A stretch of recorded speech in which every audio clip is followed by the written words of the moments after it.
Τα κεφάλια μέσα στον Πλατανιά που από την Τρίτη ξεκίνησε την προετοιμασία του για το κυριακάτικο μάτς με αντίπαλο τον Πανηγιάλιο στα Περβόλια. Δεν είναι υπερβολή να τονιστεί ότι ο αγώνας αυτός έχει το χαρακτήρα τελικού, αφού η χανίτικη ομάδα με νίκη θα κάνει το αποφασιστικό βήμα για την παραμονή της στη ΓΑΜΑ Εθνική. Ενώ σε αντίθετη περίπτωση θα μπει σε περιπέτειες, καθώς έρχονται με φόρα από πίσω τόσο ο Ατζαλένιος όσο και ο Αίας Σαλαμίνας.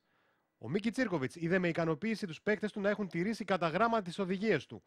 Ο Σέρβος του ζήγησε, αλλά ουδής ξεπέρασε τα όρια, αποδεικνύοντας ότι έκαναν καλή ζωή στα πλαίσια της ραστόνης του Πάσχα.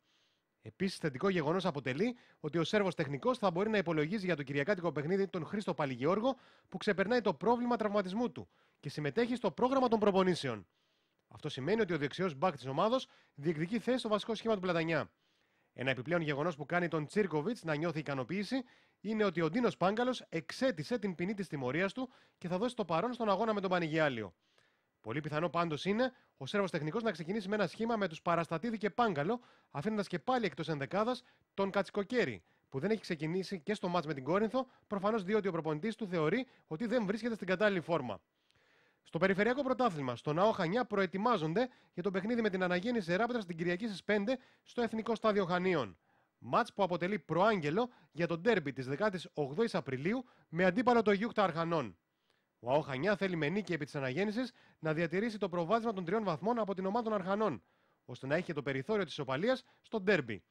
Από το παιχνίδι της Κυριακής πάντως, ο προπονητής ομάδος Γιάννης Μαρκάκης θα στερηθεί ούκο λίγους βασικούς ποδοσφαιριστές.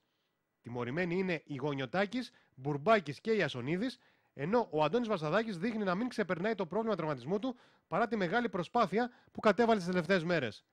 Ο Χανιώτης επιθετικός ένιωσε ενοχλήσεις στην προπόνηση της Τρίτης και μάλιστα λίγο πριν το πέρας αυτής, και αποκλείεται πλέον το ενδεχόμενο να παίξει την Κυριακή.